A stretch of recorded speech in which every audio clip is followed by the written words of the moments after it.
TRW, great battles of the American Civil War using a gleam of bayonets, the Battle of Antietam here. Focusing right now on the series rules, the standard rules. I should have mentioned before last time I looked at defensive fire, the what's the technical term? They call it, under stacking restrictions. Is it a stacking restriction? I don't think it is a stacking restriction, but under the stacking restrictions chart, we have the fire strength per hex side. Oh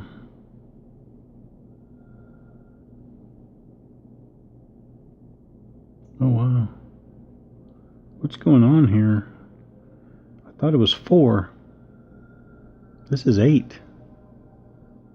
Why are things doubled here? Did they change the scale for Antietam? Fire strength per hex side, 8 plus all guns.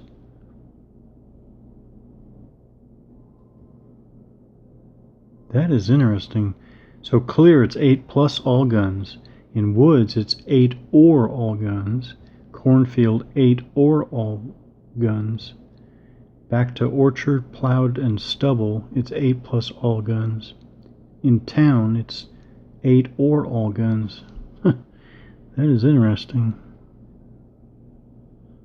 9.3.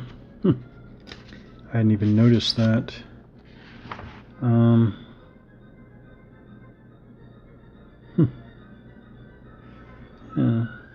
the series rules, standard rules, the number of combat strength points that may fire out of, not into, a given hex is limited to the number of frontal hex sides available to fire through.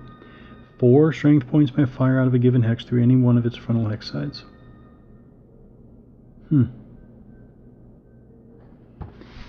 That's interesting, but the Gleam of Bayonets, Battle of Antietam rules in particular they double that. Oh, well. Alright, never mind. I wasn't even close to hitting the limit. What's the average stacking? The average stacking, we're talking about 3 or 4 units. Well, yeah. The vast majority of this map is going to be 3 or 4 units. Only town is less, which makes sense. 3 or 4 units and either 16 or 24 SP for the vast majority of this map. So that's that's like 4.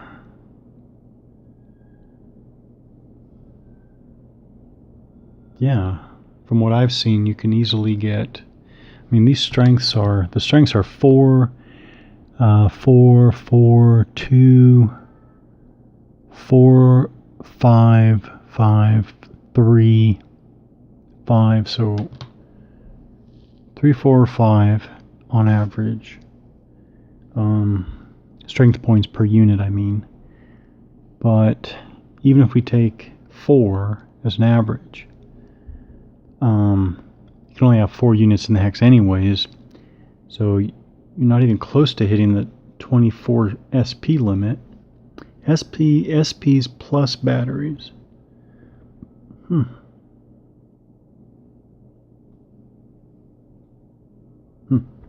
don't know what's going on here with a Gleam of Bayonets, but okay. Well, to get firepower up, I should be stacking more. Yeah. Alright. Let's do some offensive fire, though.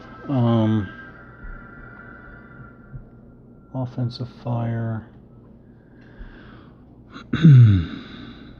I guess I need to figure out if 19th Indiana fires at 4th Texas.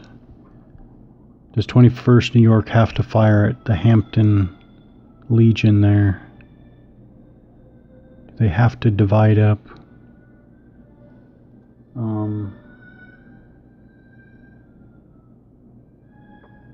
Actually, let's do this because it'll allow me to show the density adjustment. So here we have Oh wait, I did that wrong again. It should be the current strength. So he's current strength of 3, not 4. There. Alright, so 3. Firing adjacent. 6, because it's doubled. That's 4 to 6 column. Density is not an issue because the Confederates are strength 4. Nothing with terrain. 5 on the 4 to 6 column is a P/R. So P/R, roll 1 die. Okay, alright, 2, which is less than or equal to the whoops. It's the Confederates. Alright, the Confederates roll a 6, which is more than their current morale of 5. I don't think there's an adjustment there. So roll 1 die if the result is equal to or lower than the unit's morale. Unit is pinned if higher unit routes. So I guess he routes.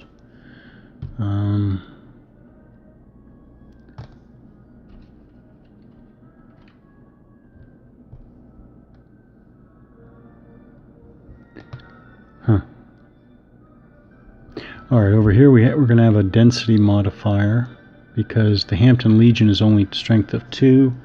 So number of strength points in the hex 1 to 2 is a -1, which is a column shift. Alright, so we have 4 strength points, firing across, adjacent, it's doubled to 8. So we start on the 7 to 10 column, we shift 1 to the left, 4 to 6. For the density there. 3, 4 to 6 is a P result. Yeah. P result.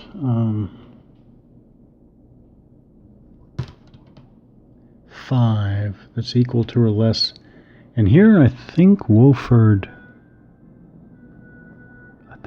subtracts 1 being adjacent. I think. In any case, they made it.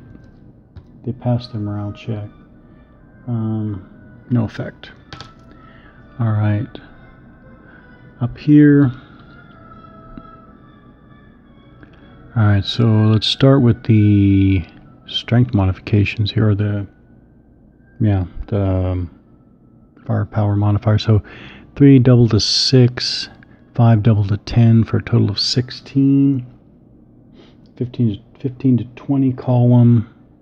Then now we're firing up crest. Yep. So we are firing up crest, and we're firing into the cornfield.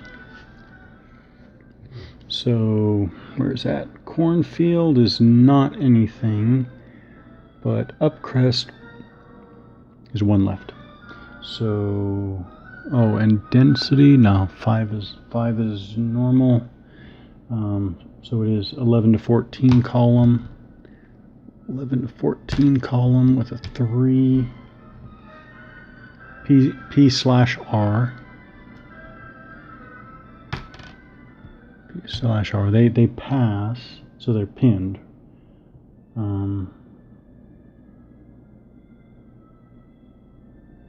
Yeah. Pinned like that. All right, that's offensive fire. All right, what else? Fire combat. The general rule. In accordance, you fire at enemy targets in accordance with the range of weapons. Fire combat line of sight. Fire occurs during the offensive and defensive fire phases within each player turn. Fire may also be triggered during movement if a unit withdraws or changes formation. And I thought it wasn't for formation changes. And during the retreat before melee phase, if a unit retreats.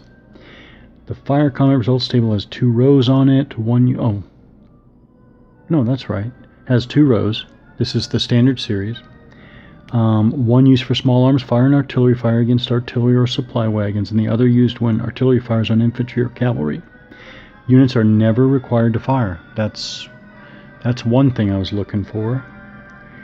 Procedure. Let's see if I missed something. The firing player announces which of his units are firing on a given enemy unit.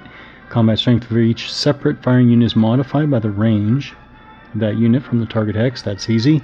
Range effects chart details the effective range on each weapon type. Oh, yeah, they are all rifled muskets. Looks like all the Union. I don't think we have any different types of weapons yet. So those combat strengths, those modified combat strengths are all totaled together, and after the effects of range have been applied, the total fire after the effects of range have been applied, period. Total fire combat strength is then located on the fire combat results table. The CRT column may be modified to the left or right as a result of the defending units facing. We didn't have that yet. Where's that summarized?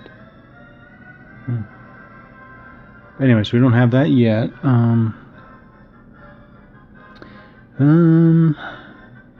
Formation and the terrain it occupies. So facing, formation, and terrain.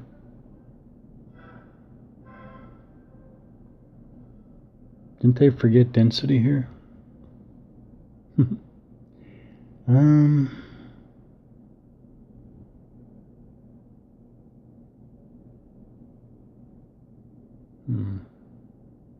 Okay.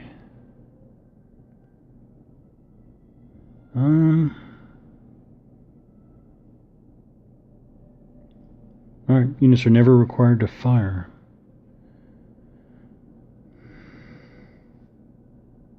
Interestingly, I find it very interesting in this game, considering the scale and scope that I'm envisioning here. Or no, that's not an envisioning thing, right? Considering the scale and scope, I am envisioning it odd that in this design, in the standard series anyways, the standard rules, adjacent opposing units may always engage in fire combat against each other, or they may fire at other more distant units. I find that very odd. So there's no like target priority thing here. Okay, that's fire for now.